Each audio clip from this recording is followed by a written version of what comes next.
Where's the purse at? On the counter. I'm still recording, so. Yep.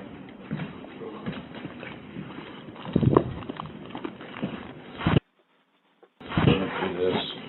Whose phone is that? I believe that is his. Mom overtook hers. Is that a diary or what is that? It's for work, I believe.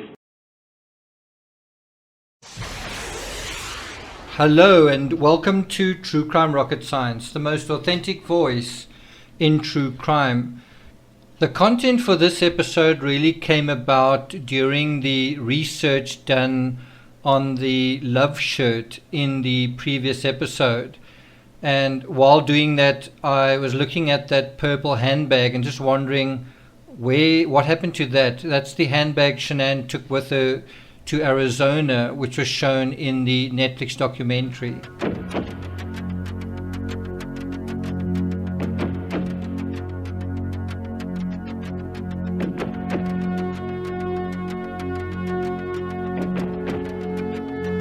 Now, through the course of over 2 years of researching this case, often on a daily basis, certainly during the first year, it was blogging every day at Crime Rocket.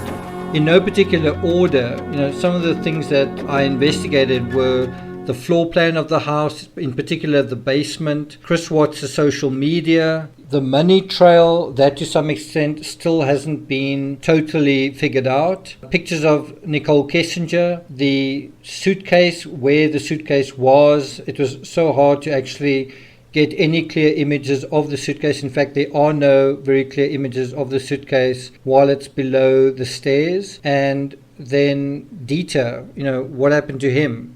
Also, the life-size doll, where did that come from? The mini couches on the floor, that is also something that I was struggling to get footage of. And also the area of carpet below the stairs was just something I wanted to look at. And also then the stairs, the staircase. Then what about the health narrative and artifacts at the well site, the doll in the trash, the contents of the larder? We found out that there was peanut butter inside. The outside patio where Watts barbecued.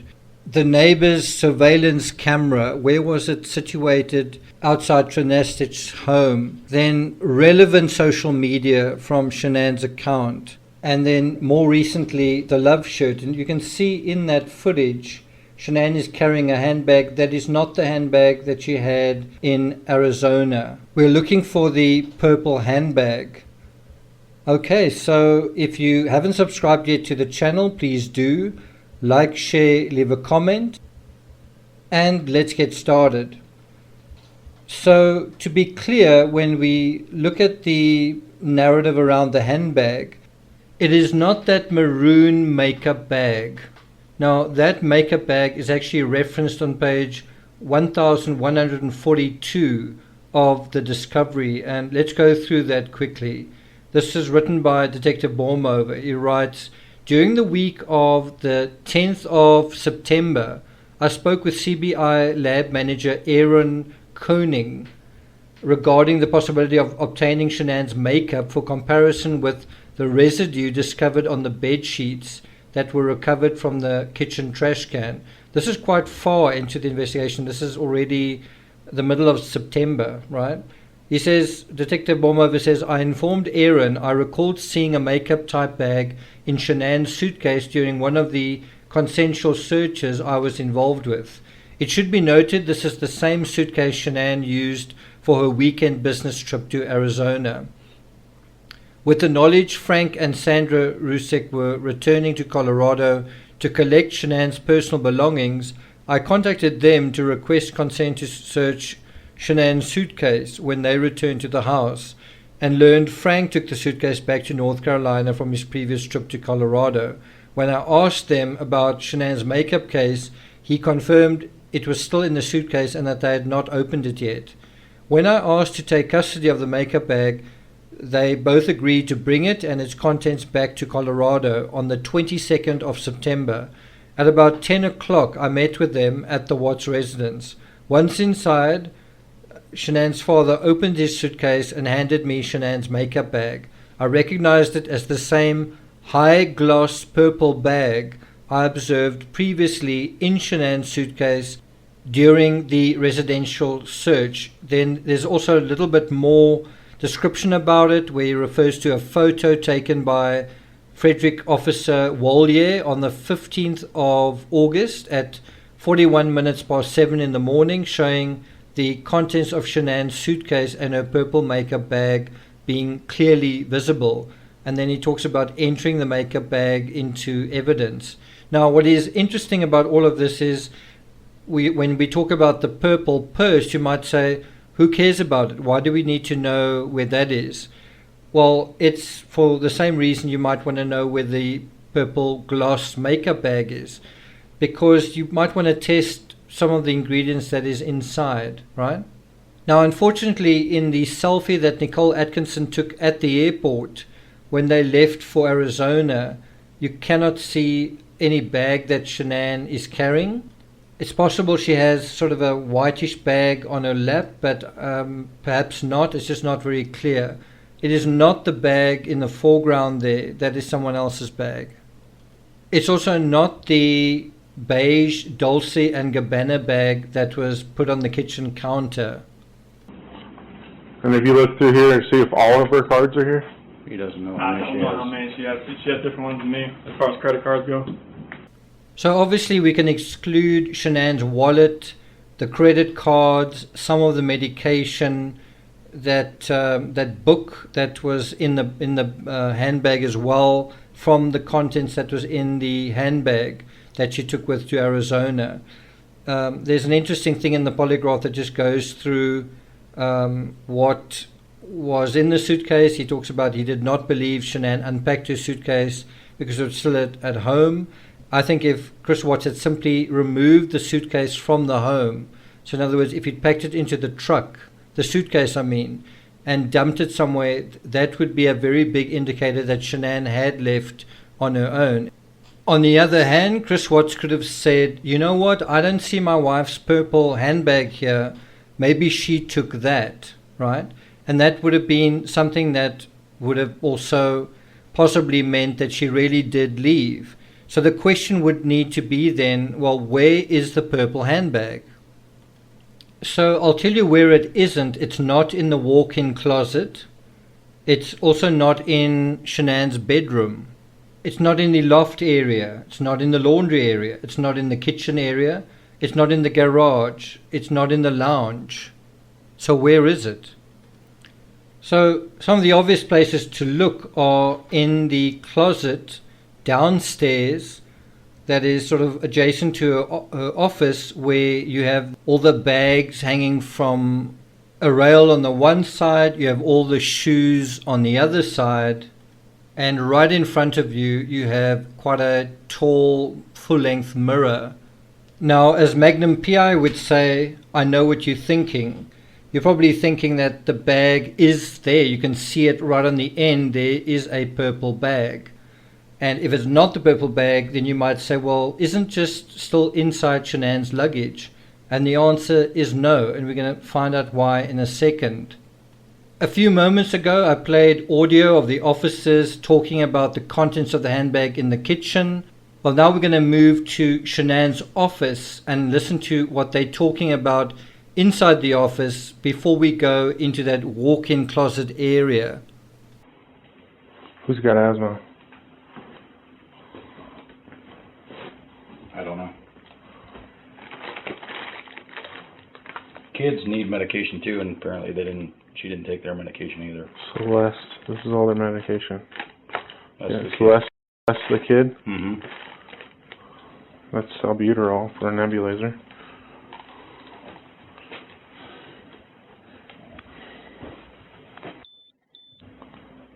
Something for an inhaler.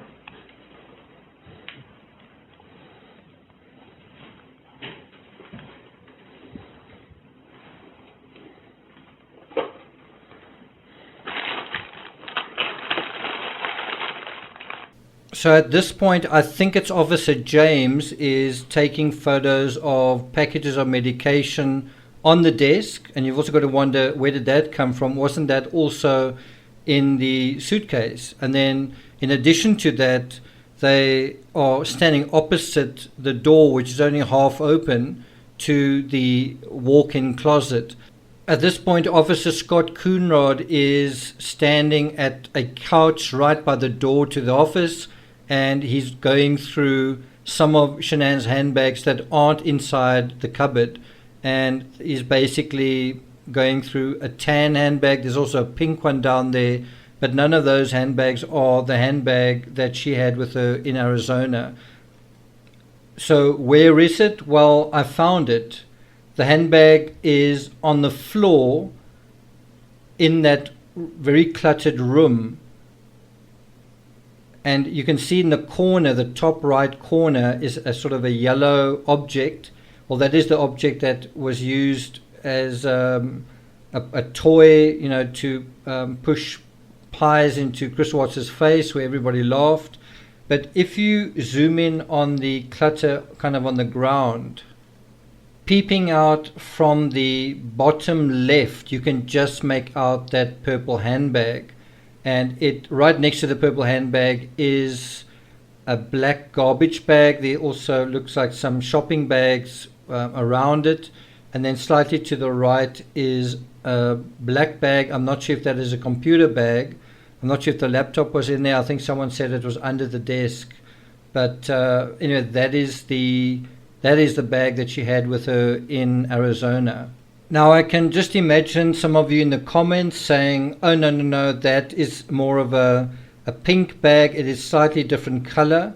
Well, it is because the photo of Shan'ann leaning on that pool chair was taken in the shadow. And in another photo where you see there's a little bit of sun on it, you can see that the bag, when it picks up the light, is a slightly pinkish color when it's in the light. When it's not, it's sort of a purple color. And it definitely is the same bag. You can see it from the latches that are on the side, and you can see it's not the same as the slightly crinkly bag that is already hanging up there. Let's have another look at the bag that Shan'ann is carrying when she comes in. Can you see it's a tan colored bag? And so this raises a very weird question. Why is the bag on the floor in the walk-in closet off Shan'ann's office? There's that pie face toy again.